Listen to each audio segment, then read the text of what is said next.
Hey everyone, it's LS, and this is going to be the patch 7.19 rundown. I'm joined today by a EUS Challenger jungler player who is currently staying in Korea for a few months and laddering on the Korean server. His Twitter handle is VikingAntonLol. And yeah, anyways, for those that are wondering who or why I'm wearing the mask today, I am currently sick and having extremely bad allergies, and I'm living with a few other people right now, so, it's just whatever. Anyways, we're going to jump right into the notes. Yeah, this is actually, in my opinion, a pretty good patch, and I think that it's actually pretty interesting. So, first up is the balance update. So we're going to actually be talking about Janna later, so there's no reason to talk about her right now. Although, obviously, her nerfs are quite noticeable, so we'll come back to this later. Azir. So the thing about Azir is that the Q, or so the Q and the new W and the E. The thing on the E is some people might actually see the shield duration as the nerf, but the reality of the situation is that you never make use of the 4 seconds of the shield. If you're Eing and getting the shield, you're most likely using that shield in the next like 1.5, 2 seconds. So that doesn't matter at all.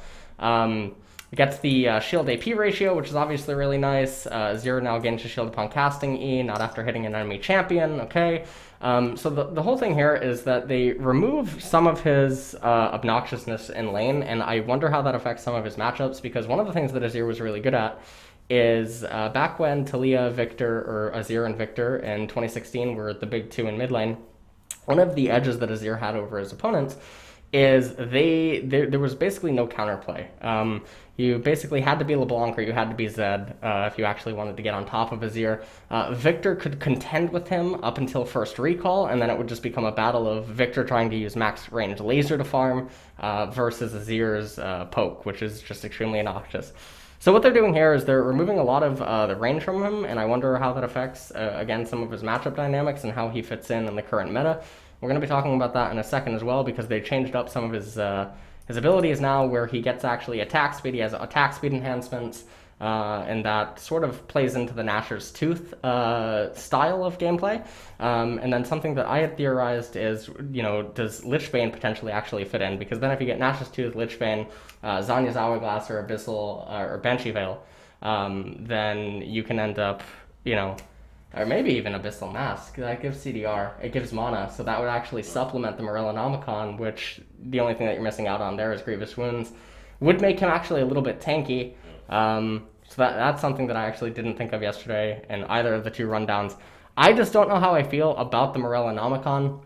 He's losing a lot of his range. The Grievous Wounds is obviously nice, but if he can consistently make use of Lichbane and Nashor's Tooth, and if he can get some of the tankiness from Zanya's or Banshee's Veil or, Abyssal Mask or something like that, it's not too tanky, but, I mean, his damage numbers are fucking absurd, so he'll just delete you in a 1v1. That actually might be a more viable route than the traditional Morellonomicon with Void Staff, Death Cap, etc. And I'm mostly saying this because they're taking away his range.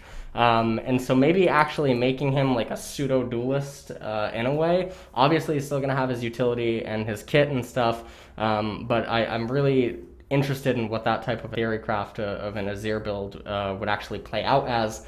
One of the things, though, that I'm a little bit worried about is how does Azir fit into the current meta. I think that Talia is actually still fine. Victor is now gone, which was one of the competitive matchups for Azir. One of the big changes that is gigantic for competitive, and obviously even for solo queue, is this.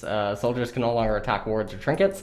And the thing about this is that if you're a jungler and you have a pink ward inside of one of the brushes, or Azir places a pink ward, control ward, and Azir wants to go kill your ward, he's now actually a lot more susceptible to a gank than he ever was before. And so if you're a jungler and you're hiding just outside of the Fog of War, it becomes really easy to get on top of him now than it was before, because he actually has to walk up and attack the ward.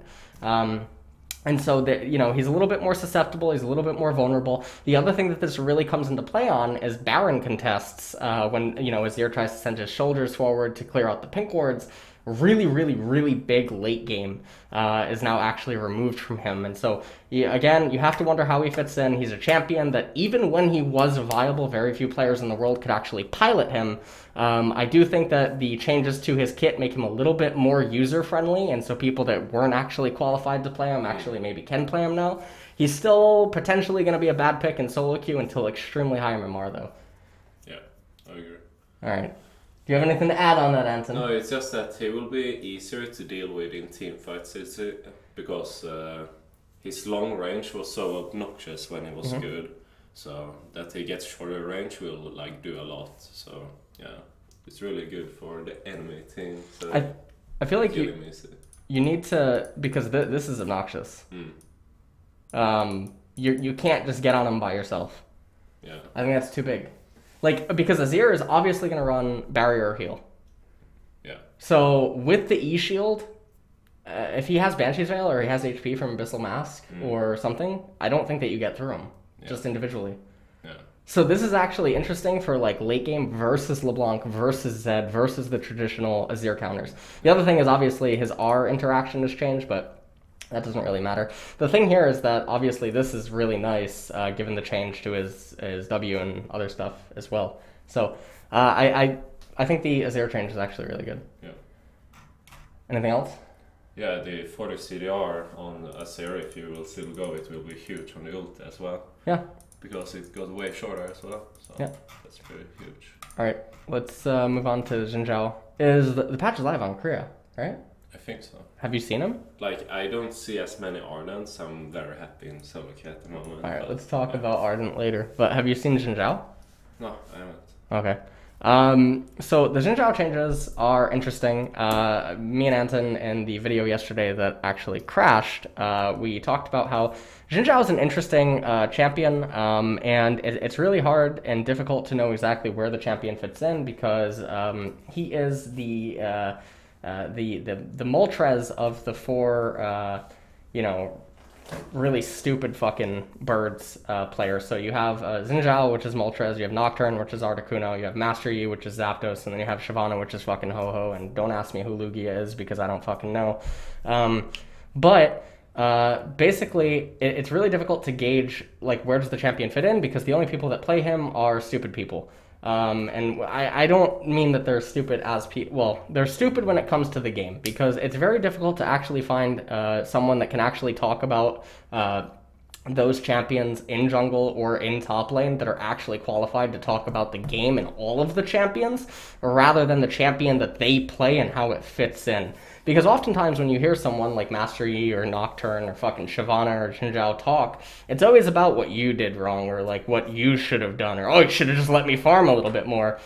Because they don't actually want to play the game. They don't understand their own role. They don't actually understand like what their job is relative to their team. All they understand is their champion, how it fits into the game, and how everything revolves around it. So they're sort of like, they're stuck like, a few thousand years ago thinking that the fucking, the earth is the center of the universe. But anyways, Xin Zhao is interesting because late game already, as he currently stood in his previous form, he could just have like 3 items. He could have like Blood Razor, Trinity Force with like, I don't know, Titanic or Ravenous, and he would kill you. Even if you were like level 18 or something. He would burst you before you could burst him. That was a scenario that would occur with a lot of fucking champions, especially if he had Red Smite. And it was just extremely obnoxious because he could just split push for days. He could raise turrets extremely quickly. And it felt like there was no counterplay unless you sent multiple people to him. And if you did send multiple people to him, where you could somehow coordinate a team fight or rotate properly around the map to not let him do this split push type thing, he was just a god-awful fucking champion. The difference is now is like his passive's retarded. We already talked about this. Basically, if you go Trinity Force, which I'm suspecting that you will go now because he basically has scaling with attack speed. If you go Trinity Force, as long as your spellcasts are on point and stuff, you're rotating Trinity like constantly, essentially, late game. And then also because he has all these, bonus AD, total AD ratios, he has a heal. I don't exactly know what the heal's number is. It funnels into this build that might end up making him look like Kled, Fiora,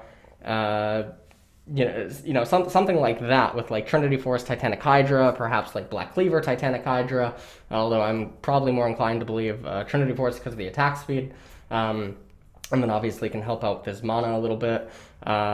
So I'm not entirely sure, but obviously the heal is going to be extremely obnoxious. I'm thinking Death Stance probably comes into play if you don't go Ravenous Hydra or whatever, and that I think he's most likely going to be a top laner or a jungler. And then obviously the Crescent Guard is super interesting because now he has like Dark Swarm on him, where for 3 seconds after casting Crescent Guard, Xin Zhao will negate all damage originating from champions further than 450 units away. So it forces 80 carry champions, and the champions that would normally kite him and just burst him down while one of their teammates is absorbing the brunt of his damage, they can't damage him. So it's interesting because it entices them to come closer to him, and then that actually obviously lets him get in range. I think that his gank potential is huge because of the slow combination between W and E. Yeah, I mean, I don't know how he fits in. I had hoped that maybe he had played against him or seen it on Korea, but apparently, you know, everyone has self-respect, so they're not playing the champion. But I think he might potentially be viable. It just he has 350 MS, right? What? Xin Zhao, he has 350 movement speed, right? Probably something like that. He's pretty fast. Okay, so depending on his clear speed, maybe you can give him like MS Quints. Or you, like if he has really high base MS, you can maybe give him MS Quints or like 2 MS Quints. And then maybe his jungle ganks are actually really obnoxious. Potentially. Or maybe he's actually played top lane, although I can't see him actually being hyper useful top lane. He would probably just be like a snowbally top laner. Yeah, exactly. That doesn't provide as much utility as like a Kled or a Fiora. Unless that heal is gigantic, then he might just actually be like a pseudo Fiora. Yeah, I like that his ultimate is like kind of 450 range, so like in team fights, if it becomes team fights, it will change it because they can't actually deal damage to him unless they change their position, which they can get vulnerable with. So that is kind of good. Kind of interesting change. Where do you think he'll be played? Jungle. You think jungle? Okay. I think it's too weird to play in the top, but maybe it can happen actually. God bless. All right. Okay. So I think that's it for Xin. Do you know who this is? No. Yeah, I don't either. All right, Caitlyn. So Caitlyn's changes are interesting. She loses HP. So at lower MMR, this affects her a lot more. The higher that you go up, the less this change actually matters. All in all, she's back. Passive headshot, this is broken for competitive. It's so broken for competitive and people that actually know proper recall timings, how to manipulate waves properly. The fact that it can proc on turrets is just super, super ridiculous. If Ivern ever comes back into the meta and gives Caitlyn the perma enhancement for, you know, the brushes and whatnot, that's just super good. Piltover Peacemaker, really nice change. The Yordle Snap Trap, this change doesn't matter, I think, for any MMR. So down in the depths, people forget where they place their traps, and then at higher MMR, they're placing their traps strategically, usually for the next 20-30 seconds. So the timers don't really matter. All in all, I think Caitlyn's actually probably going to come back, and that actually leads us into talking about a change that occurs also in this patch where Vayne gets a change. And so Caitlyn's return to the meta is probably actually going to put a hindrance on Vayne being able to potentially return. But Caitlyn has a lot of good matchups right now, and I think if she comes back, it's really good. Yeah, that she can headshot towers is really a weird change though, because like when she was meta, she was usually taking the tower first. Yeah. So this will just enhance make it way faster. Yeah. Yep. So I think, I think she'll definitely come back to the meta for sure. I don't think it's possible that she won't. I still think she's probably a noob trap, though, for lower MMR, and that's only going to enhance it. So, okay. Let's move on to Janna. All right, so we can actually look at her update thing up here because she was hit. So we both said that we thought she would actually be better after the changes. In the video that crashed. So now she's actually losing 15 MS on her base movement speed, which I feel like that's quite big. That's really, really big. Base mana is down by quite a lot as well. That's basically she loses a spell cast. Base health, 525 to 500, that's kind of big as well. She's losing like half of an auto attack.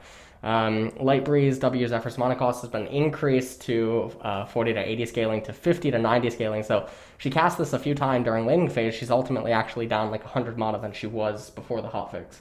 And that's quite gigantic. You're talking about her losing like 25% of her mana for no reason.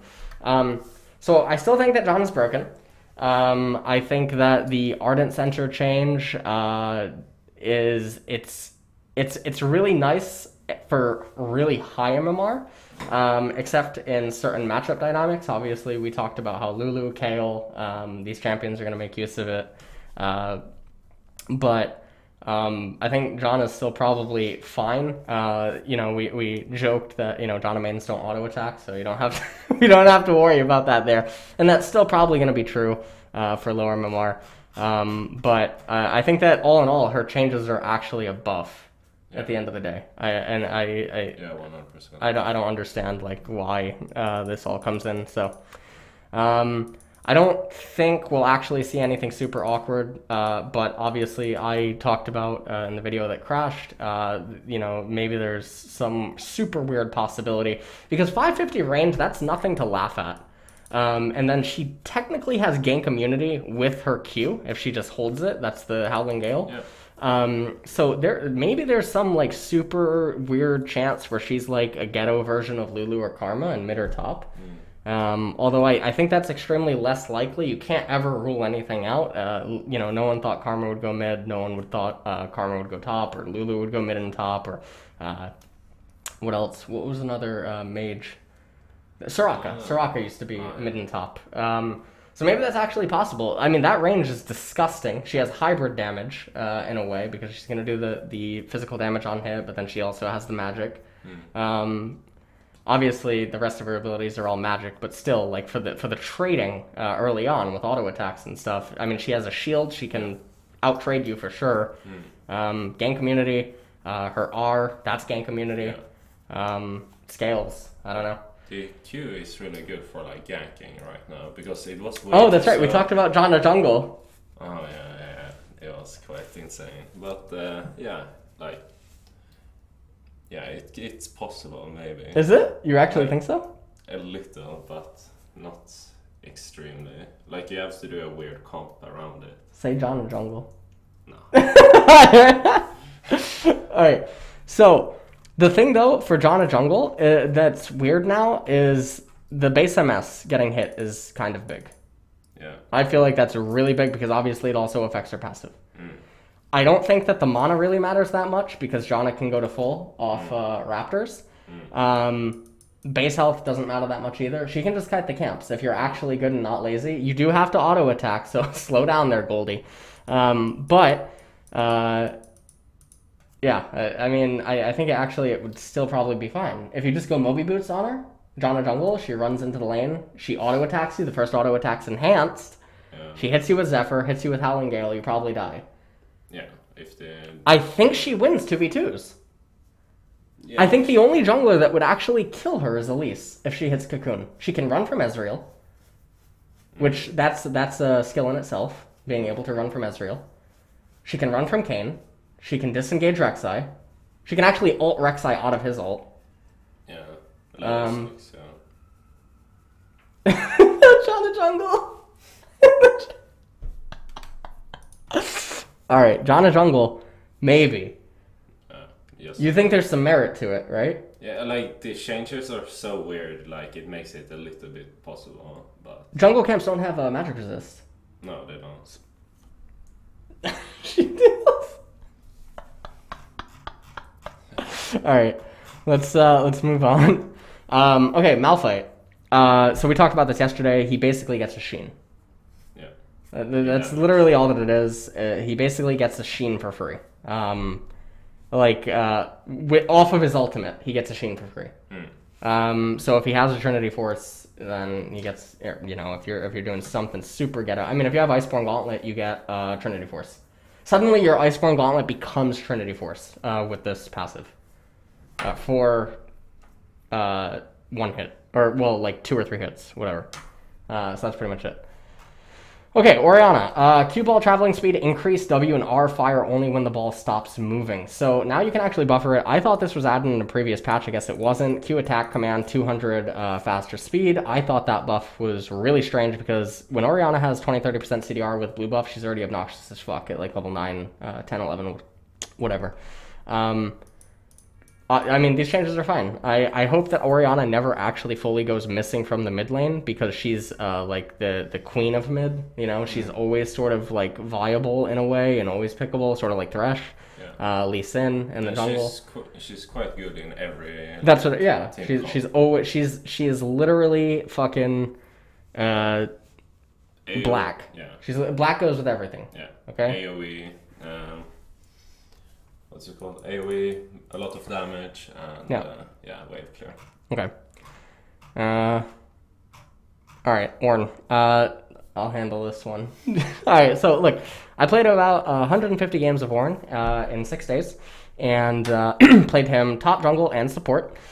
His best role by far is definitely support. Top lane, he feels way too gimmicky. Competent players are never going to hit by the QE combo. W feels way too unreliable. His problems do not actually lie in mana, and I don't understand why the balanced approach is actually being taken towards his mana pool.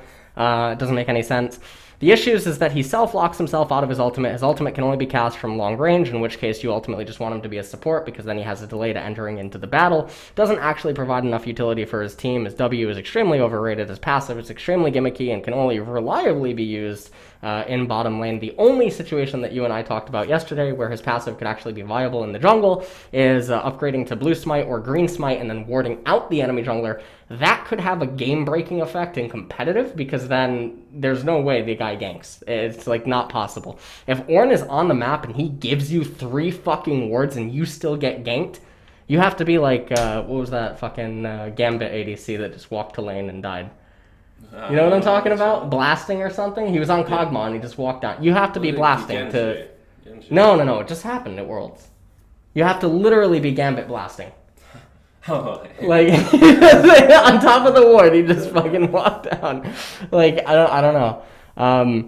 That's the only thing I can think of. Support is definitely Ornn's best role because you can upgrade to the Targon really quick and you can get that acceleration going. You can upgrade to Sightstone, get yourself some wards. If you want, you can even delay recalling again if you roll like an Ocean Drake or you get some Honey Fruit. And then you can upgrade to Ruby or you can get the other upgrade and it refreshes the Sightstone. So in that case, Ornn doesn't actually need to recall. And then obviously with certain ADCs that can offer CC or something like Jin, for instance, you know, he can actually have some potential combo synergy going on. And, you know, I mean, that's pretty much it. Other than that, though, I mean, he just feels terrible. And I have no idea why they're taking their approaches that they're taking with him. He needs a go button. Either his E needs to become like Galio's, where it cannot be stopped, or it needs to become faster. The hitboxes on it are definitely buggy. I felt that from all the games that I played. And the other problem is that locking himself out of his ultimate, like, he should probably just be able to have, like, a buffer where he can R during W or, like, R during, like, anything. Make it so that he can R during W and throw himself a little bit forward while he's spitting out the flame. That would probably help him a lot. And then that would definitely help with his go button. And then maybe give him a little bit more MS. I don't know. But anyways, yeah, Ornn. Anything to add on the champion? I don't want to say a comment about Ornn. 1 through 10, how good is Ornn? I can't put a high number on that. I know you can't. Holy shit. Alright, Vayne. Q bonus damage increased, but no longer benefits from critical strike. R now extends duration when a target hits Vayne. So the thing with Vayne that you and I talked about was I think that the new build, because of the new change to her final hour, will involve Duskblade and attack speed. Yeah.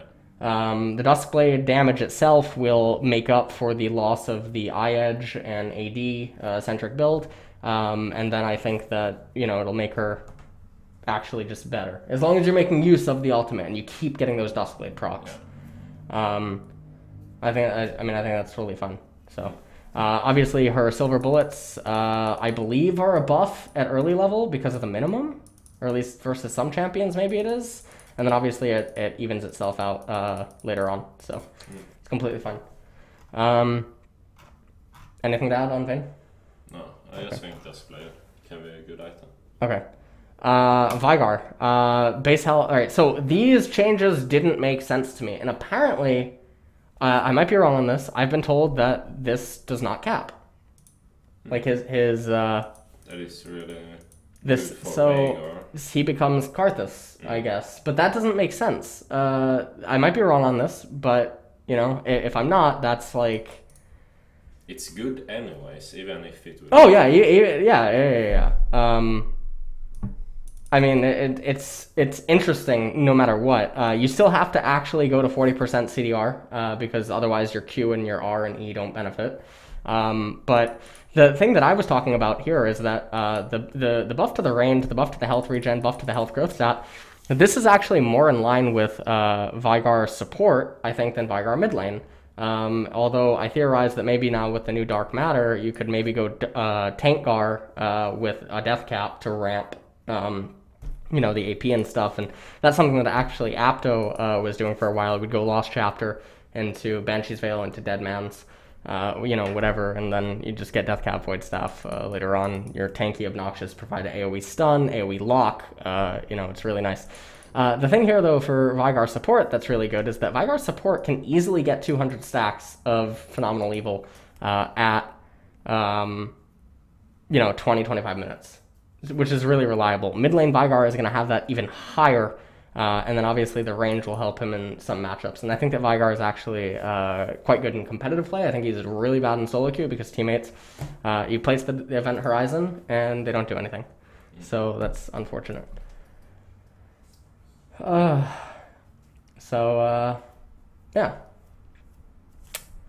Anything? No, I just think it can be playable as support now. Okay. Yeah. That's good. Well, How do you feel? it's so disgusting to me. It's actually so bad. Tell me about it. The players that abuse it, disgusting. Really fucking disgusting. I get like mentally ill when I think about it. Disgusting. Tell me more about it. Do you mean to tell me that those Diamond 1 Janna Soraka players aren't actually Diamond 1? Perhaps. And maybe the ADCs who spam it in chat, please Ardent. This is fucking disgusting. No. I've heard something about bot lane and maybe like better one wins or... Yeah.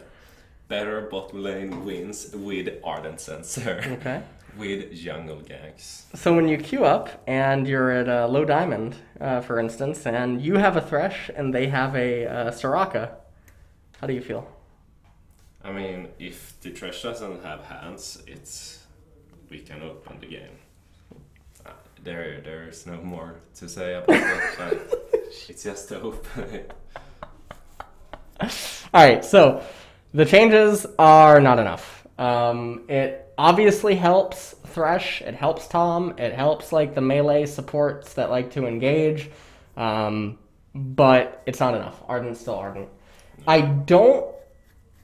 Obviously if you're Kayle, you're Lulu or something like that, Janna, you'll still probably rush it, but Lulu might, no, sorry, like other supports that go Ardent like Rakan, maybe he doesn't actually rush it. Maybe he goes Medallion with Sightstone and then gets it. I'm not entirely certain on that. Whereas like before, everyone was circumventing Medallion and they were just rushing Forbidden Idol, Aether Wisp, and straight into Ardent Sensor first item. But maybe that doesn't happen on all of these champions now, if they don't actually benefit from the attack speed themselves. But other than that, I mean, the item is just nuts. So, you know, Lulu and Kayle in bottom lane. Maybe Lulu ADC, Kayle support, you know, no, I'm kidding, but I'm being serious. Lulu, Janna bot lane, Janna ADC. She gets sped up by Whimsy, that gives her damage, then she gets Ardent. I feel bad when you say it. I don't want to think about it. With Karma mid. No, Karma top, Zillion mid. Everyone just speeds up Janna. How much damage does she deal? I have no idea. On each auto. And then she goes Runon's Hurricane, Wit's End, with Phantom Dancer for the MS. Trinity Force, why not? Yeah, I mean, it would deal a lot of damage. Maybe it's like 500 on hit. I don't know. I just When Zillion boosts her. Maybe it's like... No, she needs Nashor's and Wit's End. No, I don't even know. I actually don't know the math. Someone in Twitch chat or YouTube comments will figure out the math, but... How much damage can Janna get on her autos with Runon's Hurricane, if that was actually a team comp or something? Anyways, yeah, so Ardent's still good. Yeah. Okay. Bramblevest. This is an interesting change. I definitely think it's in the right direction, but I don't think it's enough. I think it should actually cost about 100 gold more. Yeah, I agree. Pretty much it. Just think it should cost about 100 gold more to match up with Dirk. You know, because... If you're like really good at top lane at super high, like one of the annoying things is that, you know, certain top laners would actually walk into Bramblevest. They would have longsword boots versus Bramble. No. If like one player actually timed the recall and teleport correctly and they were the Bramblevest user, and that can get a little bit awkward. But if you nerf it in a way that the Dirk user can get both, then I think that it gives a little bit of an edge to the Dirk user, obviously, but I think that should be fine because usually the people getting Bramblevest is a scaler. So it's sort of like whatever. Yeah. Okay. Thornmail, I think that's a nice buff, but it's not really, you know, I mean, it ultimately gets more armor. So, I mean, that's fine. I think it's good. Yeah. Okay. Edge of Night. It's like not a core item, so like, as you said, it's like a 6 item or something like that, because you can't really like start with it almost like after you go like warrior in the jungle or something like that. It's just not enough stats on it. Yeah. My view on this is it's a support item, mainly for Shaco, Kane, Jhin. Who else? Shadow Kane uses it. Yeah, I guess. Because if you go pure lethality and you need a support item as your 6th, you can go Edge of Night. Doesn't mean you have to. Jhin uses it if he goes lethality Jhin, situationally, but I think that's it. But yeah, I think that you're right that it's not a core item and it only will be built 5th or 6th. So, okay, Righteous Glory. I talked about this yesterday. It's essentially a jungle camp. So basically you kill the jungle camp, the time spent killing the jungle, and then the time spent recalling and, you know, regenerating HP on the fountain, etc. It's one extra jungle camp, for junglers. Yeah. That's okay. I mean... You will still build it. So. Yeah, you'll still build it. So that's pretty much it. Zeke's Convergence, we're not even going to talk about this item. I literally think I have not seen the item once in 400 games or something. I mean, yesterday I was going to make a joke about, you know, the name Zeke, but maybe this is named after someone, so I'm just going to refrain from doing that. But, you know, I mean, I've never seen this item. I've literally never seen it. Yeah, like the only times I see it is when they have no idea what to build, you know? Yeah. Like after they build like 3 items or something at support. Right. So yeah. Spell shields, so now you can only absorb 1 spell instead of multiple at once, depending on how you time it. I have seen Sivers be really sick with their timings before, but yeah. Account transfers will be temporarily transferred from... Oh, is this to stop... Wait a minute, is this to stop people trying to get borders? Oh my There are God. so many EUS players that are fucked. Yes. They can't go to Turkey. Oh my Oh, God, this is man. such a good change. Holy fuck. That's actually really good. That is- Riot with the fucking... They slipped the dick in. Like, honestly. They so slipped it many people in. that like come and be like, yeah, I'm Challenger, and be like, yeah. EUN or Turkey, yeah, sure. And then they like hard in to be like, I'm Challenger, what are you? Like, yeah. Okay. Alright. Scoreboard pings. You can now ping everything, so you know that the deaths are getting pinged. Alright. Champ select, bug fixes. I don't know if there's any good bug fixes. I'm not gonna... Oh, did they find it? No, never mind, sorry. With the ping thing? No, where Tom can get locked out of W. What? with the ping thing, I will ping the ward when my millionaire dies. Just spam ping ward. I think you can do that already. Can you? Yeah, I think so. Yeah. But, okay. Overall, I think it's actually a really nice patch. I'm interested to see Azir, interested to see Janna Jungle, interested to see Xin Zhao, and yeah, that's pretty much it. Yeah. Alright, so that is it for the patch 7.19 rundown. I hope you guys enjoyed it. We'll be doing a Rune video sometime in the near future once they're actually set in stone. And that's it.